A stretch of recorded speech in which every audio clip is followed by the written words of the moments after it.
नमः।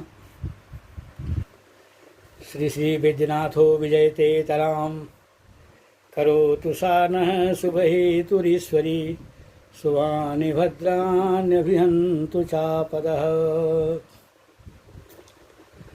कामेश्वर सिंह दरभंगा संस्कृत विश्वविद्यालयस्य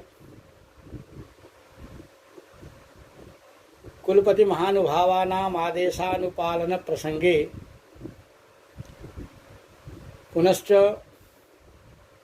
professor Dilip Kumar Jha CCDC महोदयानां निर्देशानुपालन प्रसंगे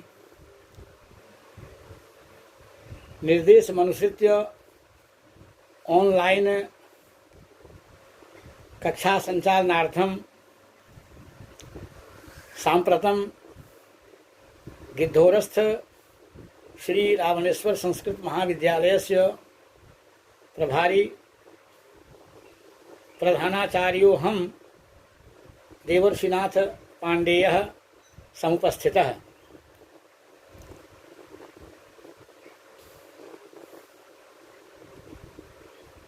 एतत् पूर्वस्मिन् दिने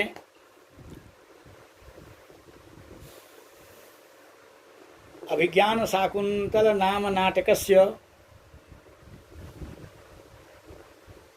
पाठः मया प्रस्तुतः। तत्र अद्य शास्त्री कक्षाया पाठ्यग्रंथत्वेन तदेवाभिज्ञान शाकुन्तलं नाम नाटकं यत् खलु कविकुलगुरुणा महाकवि कालिदासेन विरचितं वर्तते तदेव इदानीं समुपस्थाप्यते मया। तत्र प्रथमं तावत् नाटकस्य द्वितीयाङ्कस्य अयं श्लोकः तावत् उपस्थापयामि।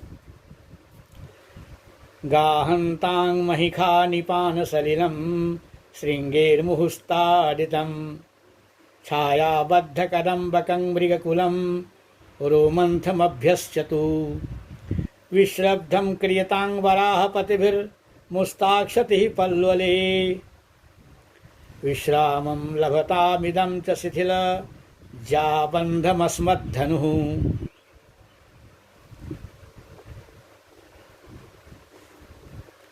अत्र विश्रब्धं क्रियताम् अत्र खलु विश्रब्धैः इति पाठः वर्तते।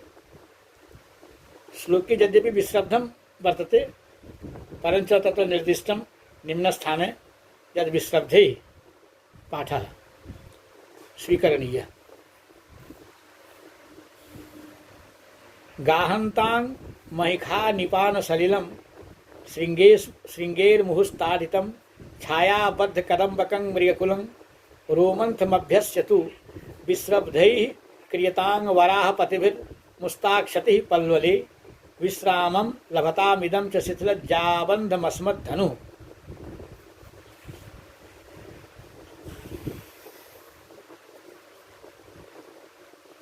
अत्र खलु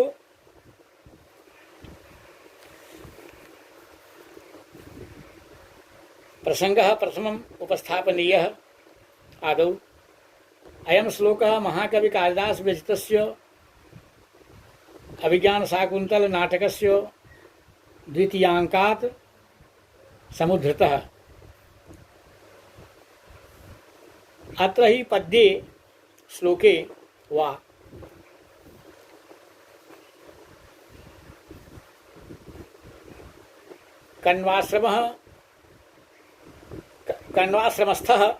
कण्वाश्रमस्थः महर्षि कण्वाश्रमस्थः नाटकस्य नायकः राजा दुष्यन्तः तत्रोपस्थितं सेनापतिं कथयति यत् भद्र सेनापते आश्रम सन्निकृष्टे स्थिता स्मः अतस्ते वचो नाभिनन्दामि।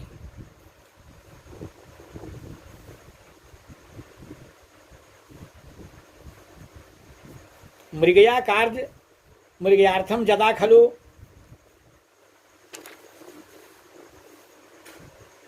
सेनापतिना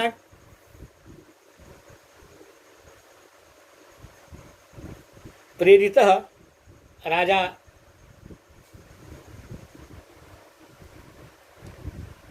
दुष्यन्तः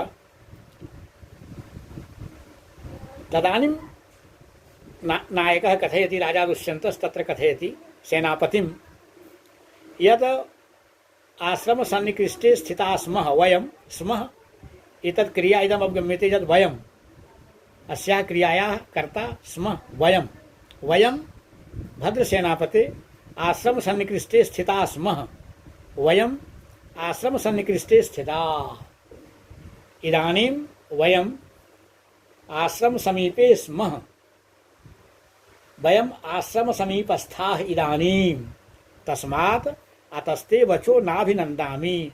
अतः मृगयार्थं यत् खलु इदानीम् उच्यते प्रसंगः उपस्थाप्यते तन्नो अभिनन्दामि तन्नानुकूलम् अहं मन्ये। तत् खलु इदानीम् अयुक्तम् अहं मन्ये, न युक्तम् अहम् इदानीं मन्ये। तत्कथनं कथं गाहन्तां महिखा निपान सलिलम्। अद्य तावत् प्रथम श्लोकान्वयः गाहन्तां महिखा निपान सलिलं श्रृंगेर मुहुस्ताडितं। प्रथम अस्य श्लोकस्य अन्वयः विधातव्यः। तत्र महिखाः श्रृंगैः मुहुः ताडितं निपान सलिलं गाहन्ताम्। अत्र गाहन्ताम् इति क्रियापदं वर्तते। पुनश्च मृगकुलं छायाबद्ध कदम्बकं सत् रोमन्थम् अभ्यस्यतु इत्यप्यत्र क्रियापदं लोट्लकारस्य। पुनश्च वराहपतिभिः विश्रब्धं पल्वले मुस्ताक्षति क्रियताम्। कर्मवाच्यस्य वाक्यमेतत् विश्रब्धं पल्वले मुस्ताक्षति क्रियताम् कैः वराहपतिभिः। पुनश्च इदं अस्मद्धनुः च शिथिलज्जाबन्धं सत् विश्रामं लभताम्।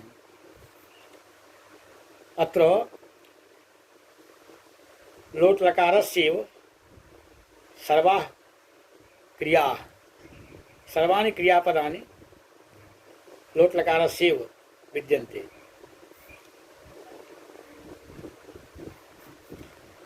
तत्र महिखाः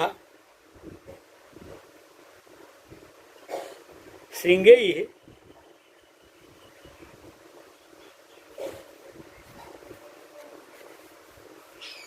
इदानीं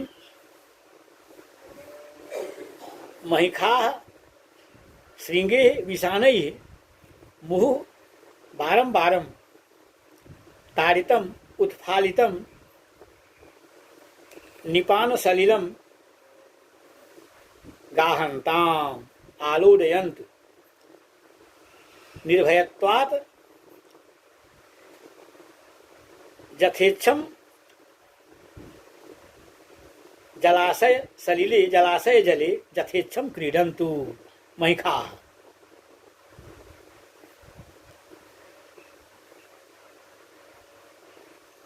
सदा प्रज्वलितस्य जठराग्नेः शान्तये महिखा जलावगाहनं कुर्वन्ति इति प्रसिद्धिः वर्तते। जानन्ति एव जनाः यद् महिखाः जठराग्नेः शान्तये कीदृशः जठराग्निः प्रज्वलितस्य जठराग्नेः शान्तये महिखाः जलावगाहनं कुर्वन्ति इति प्रसिद्धिः दृश्यते सर्वत्र प्रायेण। पुनश्च मृगकुलं हरिणानां समूहः छायासु अनातपेषु बद्धं रचितं कदम्बकं मंडलाकारेणावस्थानं यत् तत् छायाबद्ध कदम्बकम् आतपरहिते स्थाने बद्धयूथं मृगकुलं मृगसमूहः रोमन्थं चर्वितचर्वणं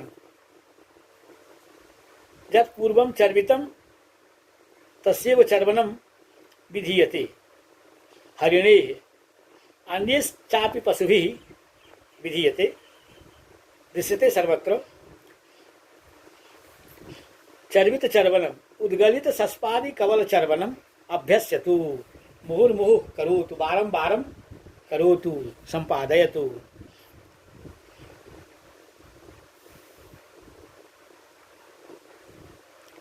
पूर्वं मृगया प्रसंगे पलायन परे तैः विस्मृतः रोमन्थः इदानीं पुनरपि निस्सङ्कं क्रियताम् इत्यर्थः इति कथनस्य भावः। पुनश्च वराहपतिभिः शूकरश्रेष्ठैः शूकरपतिभिः शूकरस्वामिभिः विश्रब्धं निस्सङ्कं निर्भयं पल्वले अल्पसरोवरे अल्पजलाशये जलगर्तेषु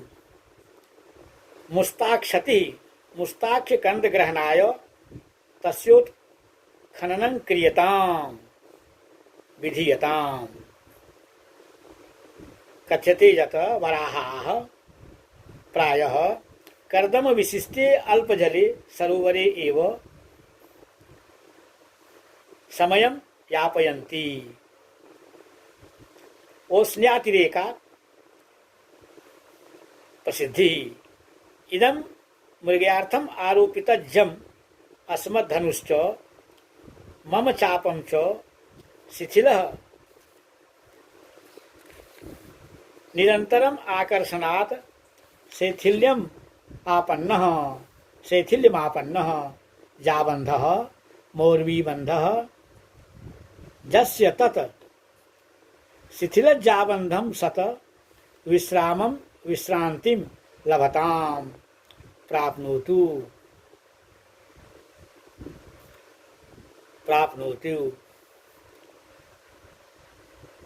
प्राक् मृगया प्रसंगेन अरण्य कोलाहलेन शब्दातिशयेन तत्र विक्षुब्धा महिषाः जलाशयेषु विषाणेः जलोत्फालनात् दंशादीन् निवारयन्तो निस्सङ्कं जले क्रीडां कुर्वन्तु। पुनश्च मदीय बाणपात संकया उत्प्लुत्य पलायमानाः मृगाः इतस्ततः पलायमानाः मृगाः छायाशीतलेषु तरुतलेषु निर्भयम् अवस्थिताः रोमन्थं कुर्वन्तु। पुनश्च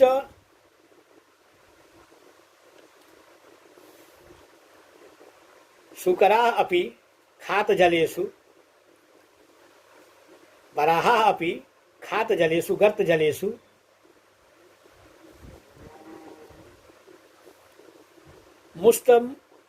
मुष्टमूलखनने प्रवर्तन्ताम्। शूकराः प्रवर्तन्ताम्। पुनश्च चिरमारोपित मौर्वीकम् अस्मदीयं धनुरपि गुणावरोपणात् अधुना विश्रामं लभताम् इति एवं प्रकारेण राजा दुष्यन्तः आदिष्टवान् आदिदेशो तत्र सेनापतिम् आदिदेशो इति श्लोकस्य भावः। पुनश्च मातृभाषायाम् अस्य श्लोकस्य तावदर्थः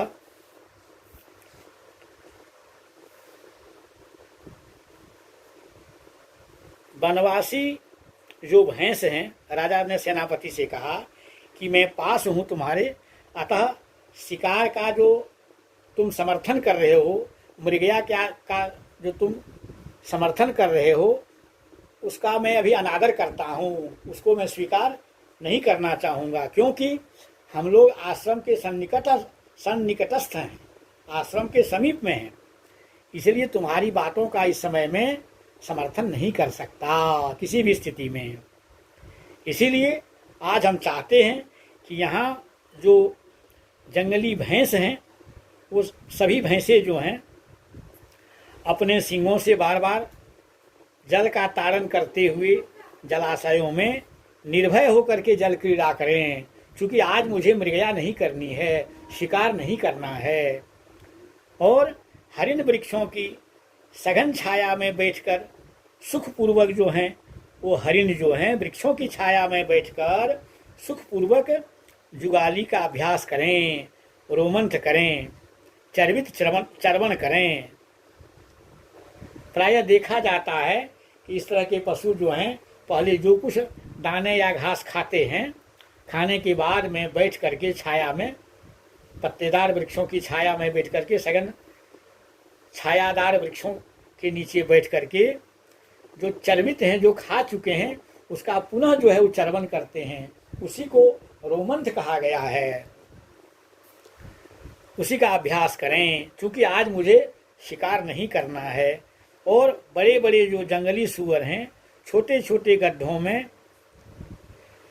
नागर मोथा एक प्रकार का जो है खाद्य है पशुओं का, जीवों का, उनकी जड़ों को खोद खोद करके खाएं।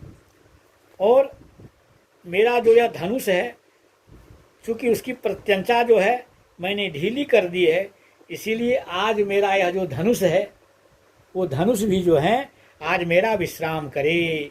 आज हम शिकार नहीं करेंगे। अतः महिष, मृग, सूकर आदि जितने भी जंगली जानवर हैं, सभी आज जो हैं निर्भय होकर के स्वच्छंद विचरण करने दिया जाए सभी को।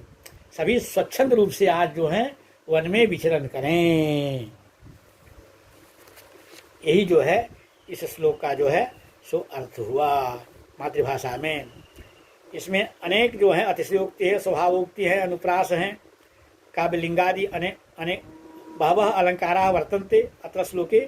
पुनश्च अत्र श्लोके खलु शार्दूल विक्रीडितं च छन्दः, अस्मिन् श्लोके शार्दूल विक्रीडितं छन्दः वर्तते समिति।